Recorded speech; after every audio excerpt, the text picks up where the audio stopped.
He never imagined that his life would change because of a newspaper clipping.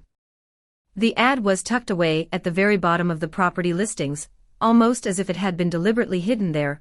Large hangar available, abandoned airfield, $1. Serious buyers only. Most people would have laughed, thought it was a typo, or assumed it was a scam. But Daniel was not most people. He had always been curious, reckless even, the type of man who couldn't resist a mystery when it dangled itself in front of him. $1 for an entire hangar. Even if it was falling apart, it could be resold for scrap. At worst, he would lose a single bill. At best, he might stumble on a fortune. And so, with nothing but a restless urge to see what lay beyond that door, he signed the papers and became the unlikely owner of a hangar that nobody else wanted.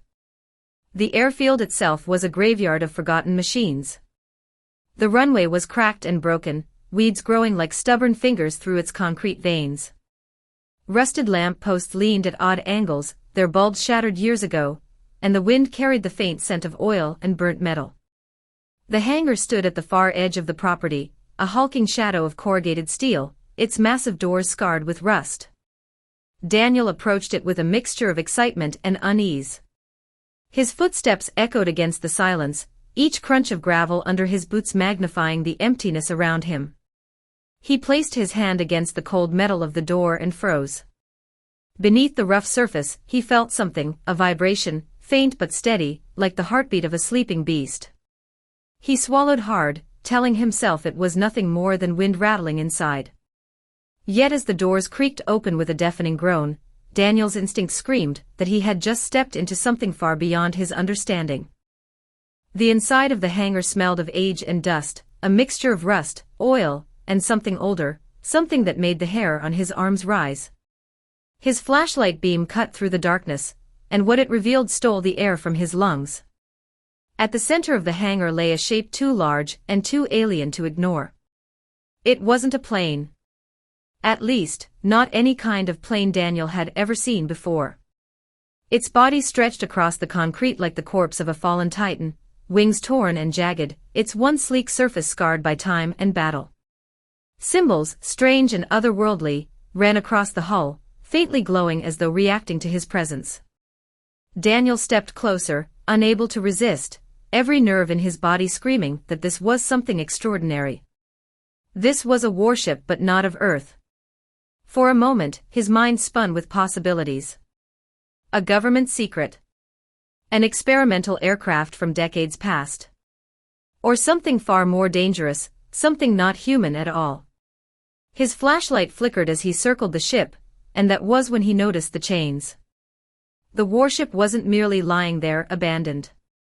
It was bound. Massive blackened chains coiled around its body, bolted deep into the concrete floor as if someone had feared it rising again. Daniel's mouth went dry. Why would anyone chain down a wreck? Unless it wasn't wreckage at all. Unless it was alive in ways he couldn't yet comprehend. He was about to step closer when something moved. First, he thought it was only his imagination, a shadow slipping across the hangar wall. But then came the sound.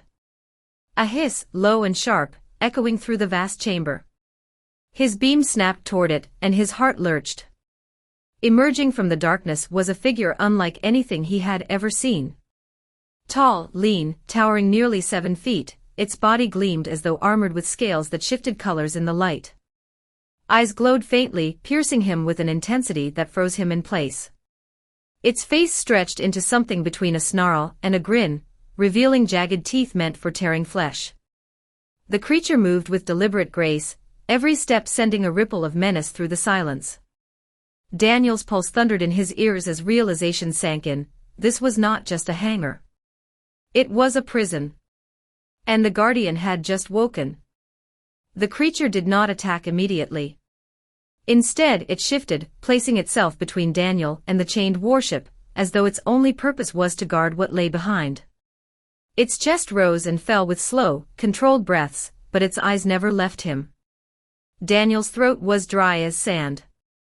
He wanted to run, but his legs refused.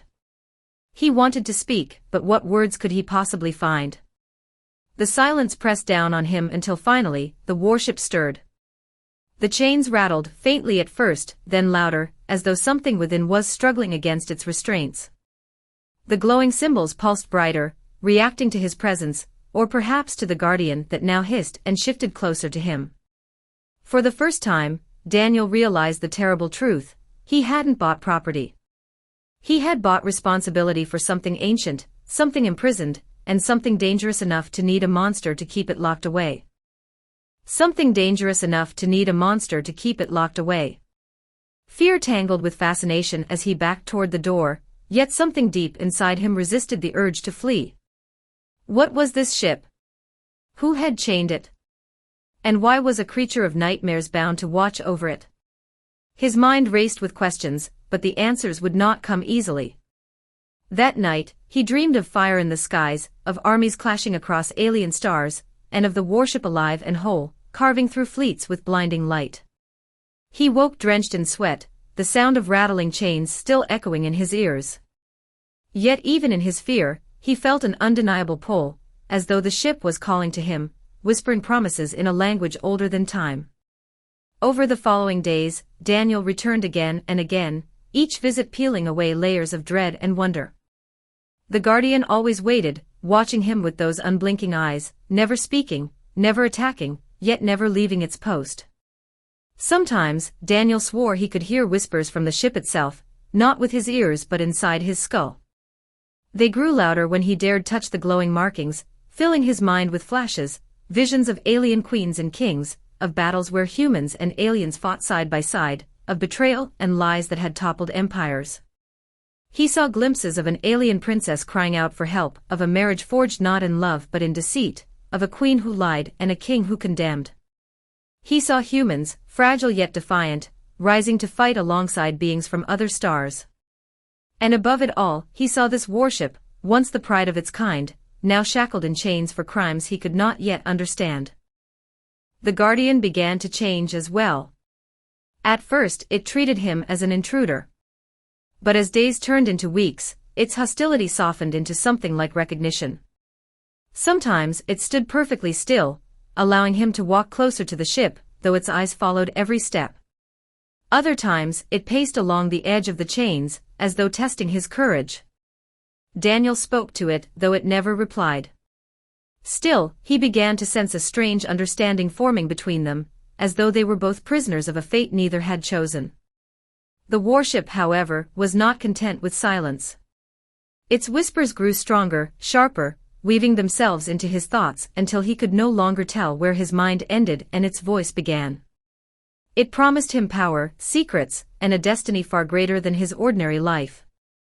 It told him that it could be repaired, that it could rise again, but only with his help. And as those words echoed within him, Daniel realized the chains were weakening. The Guardian knew it too.